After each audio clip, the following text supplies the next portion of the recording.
Hi guys, I'm Ahana and welcome back to my channel. In today's video, I'm going to be talking about how being a third culture kid, or TCK, helped me build my company. If that sounds good to you, then keep on watching. So first and foremost, what is a third culture kid? A third culture kid is somebody who has spent a significant part of their childhood in a country different from what they would call home. Now this might be their passport country, or it might be the country that their parents grew up in. And oftentimes third culture kids tend to move around and live in quite a few countries. To recap my own background, I am of course of Indian origin, but I grew up in the UK until I was 14 years old.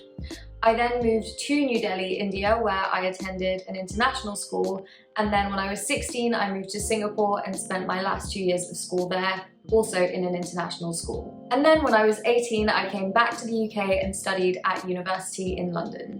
As I mentioned briefly, during my time in India and in Singapore I attended international schools, where I was lucky enough to meet students from all across the world. I feel really fortunate to have had this experience as a child. I was also lucky that when these travels started, I was old enough to really understand the value, but also felt grounded enough to one country because I had spent most of my upbringing in the UK. During my time growing up in the UK, I only attended state schools, and that was hugely different from the experiences I had in India and Singapore. In India, I attended an American school, so most of my teachers were American. There were a lot of American students and other students from all around the world, most of whom were fairly well off and came from families where their parents worked in the government or in leading positions at big companies. And then when I moved to Singapore, my school there was more of a general international school, but in addition to having students from all around the world, there was also an added layer of having students from different socioeconomic backgrounds through their scholarship program. So there really was a huge range of people that I had access to growing up, ranging from your standard British students living in the northwest of England, all the way to pretty privileged and well-off students from around the world, all the way to less well-off students from all around the world as well. Meeting so many people with such a range of backgrounds as a child really made me acknowledge a lot of the privileges that I've had, and specifically just how lucky I was to have the kind of education that I did. And for that reason, it was always really important to me that I had an impact-driven career. In particular, it was those 2 years living in India where there's such a stark discrepancy between the haves and the have-nots. Being of Indian origin, it really made me realize just how big an impact the family you're born into and the country you're born into impacts your life and your career and your chances of success. So when I was in school and dreaming of having this impact on the world, I thought that would be through academic research, and specifically in physics. This is why I then went on to study physics at university. But this didn't quite work out for me, and I talk about this more in the Why I Dropped Out of Imperial College London video, so do check that out if you haven't already. But the one sentence summary of that video is, I found entrepreneurship and founded my own company. Now, having been a founder for nearly 2 full years, I've had the time to reflect on how my upbringing and childhood has brought me to where I am today. In this video, I'll be talking about 8 skills that I, as a third culture kid, use every day in my job, and in fact are skills that I think have really helped contribute to the successes that I've had so far. So without further ado, let's jump right in. The first one is fewer biases, and specifically when hiring and building a team. I actually realized this a couple of weeks ago at a conference I was attending, and there was an exercise on to what extent should founders trust their gut feeling. A lot of the exercise was based around a book that I happened to be reading at the time called Thinking Fast and Slow. It talks about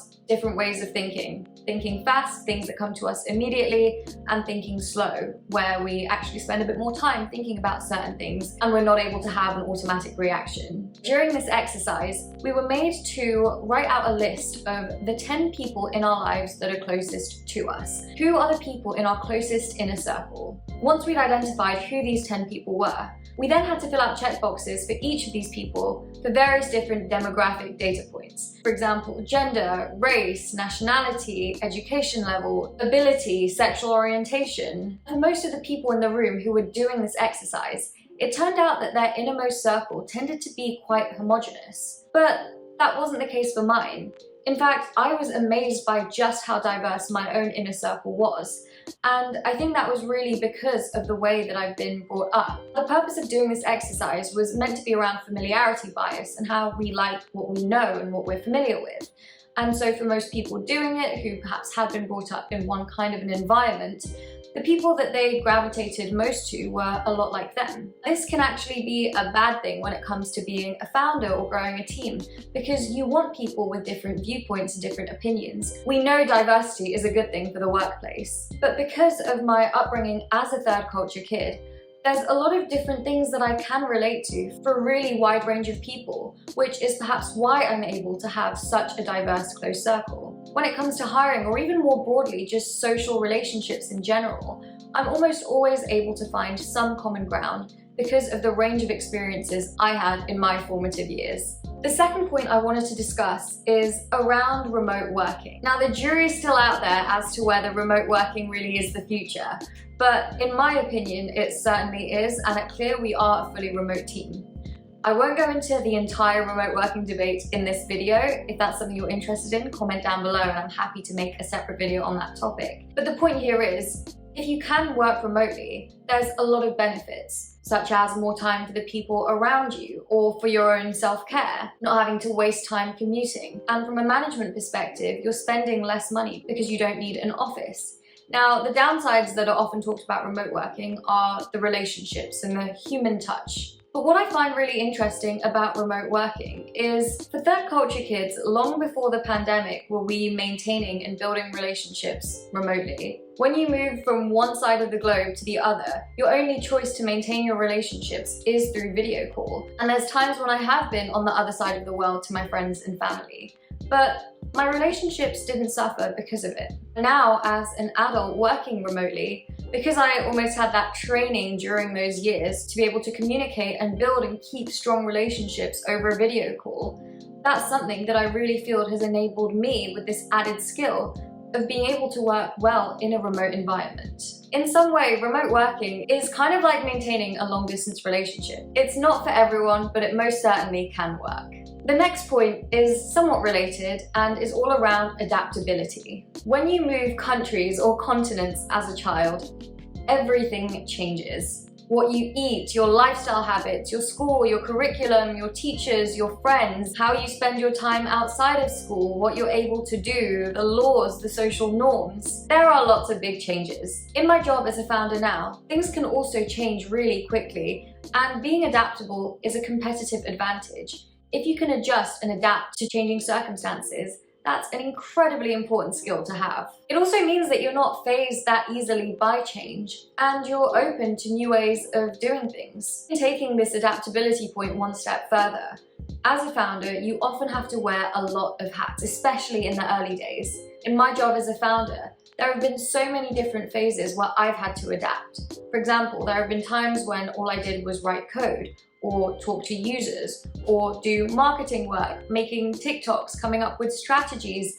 fundraising, talking to investors all day, hiring, essentially figuring out how to be HR. My job looks different every month based on the priorities of the company and what needs the most urgent attention. And I really think this adaptability came from my background as a third culture kid. The next point here is around open-mindedness. Given the scale of circumstances we've adapted to, we tend to be less judgmental and just generally open to new ways of doing things and learning from other people. Whether it is trying new things or deviating from a standard path or having uncomfortable conversations, giving, receiving feedback, we tend to approach these circumstances in a fairly open way. Coming back to what I said earlier about being exposed to a wide range of people, I also think that really helps you build empathy with people, which is perhaps why we are open-minded. The next point is around communication, being able to communicate more effectively with different cultures. What I've learned from doing business for the last 2 years is that communication and relationships are everything.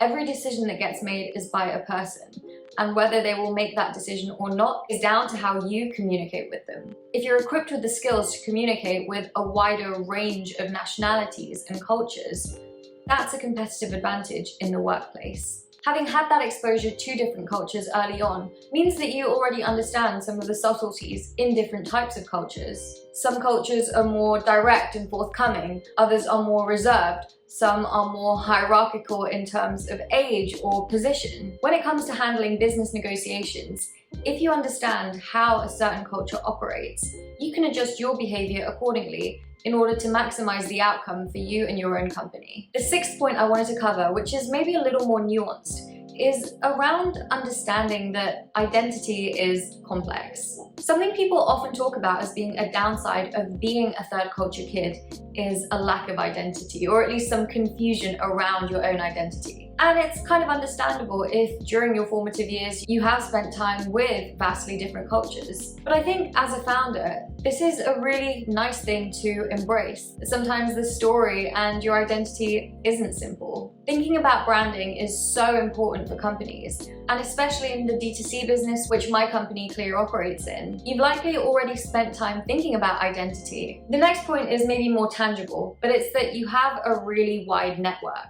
Part of that is just because of the fact that when you move around, you tend to make new sets of friends in every country you've been to. So you've just met more people than some of your peers who may not have moved around. As we all progress through our lives and our paths diverge after school and after university, people end up in all sorts of areas doing all sorts of different things. You never know when you might be able to help someone in your network, or vice versa, when someone might be able to help you in your company. To give you an example with my own company, one of my classmates in Singapore who was studying architecture at university was actually looking to make a career change and transition into UX design. Now, at the time, Clear was maybe a month old. We were super duper early in our journey, and we didn't really have the skills on the team to design an aesthetically pleasing app. So she reached out to me out of the blue. We were friends on Facebook from 5 years prior. And she explained the situation, that she's looking to add projects to her portfolio, she thinks skincare is super cool, and of course it would help us with our design. And at the time it was firstly so nice to reconnect with someone from a different stage of my life. But now, almost 2 years later, she's still on the team and is still very much our UX designer. The final point I want to talk about here is resilience. Being resilient is single-handedly the most important skill when it comes to being an entrepreneur. You'll be faced with challenges and adversity over and over and over. If you can move countries or even continents as a child and find a way to adjust to a new normal, you're likely pretty resilient. I'm honestly so grateful for my upbringing as a third culture kid. And what's really interesting is, at the time, telling a 13-year-old girl that she's gonna pick up her entire life and move to India didn't sound like a great thing. But it turns out it was, and I've really been shaped by those experiences of living abroad and interacting with so many different cultures as a child. And I really credit these experiences in my upbringing for shaping me into the person that I am today, which has contributed to my career as a founder. I think for everyone, third culture kid or not, your childhood has a large bearing on how you are as a person and how you go about your life and your career. So I'm certainly not saying that being a third culture kid is better than the alternative, but I really do believe that for me in my own journey, it's played a huge role. And that's where I'm gonna leave this video. I hope you enjoyed this video. I know it's a little bit different from some of my other videos. If you enjoyed this and wanna see more content just like this, please give this video a like and subscribe to my channel. Alright, so that's all for this one. Thanks for watching, and I'll see you in the next one.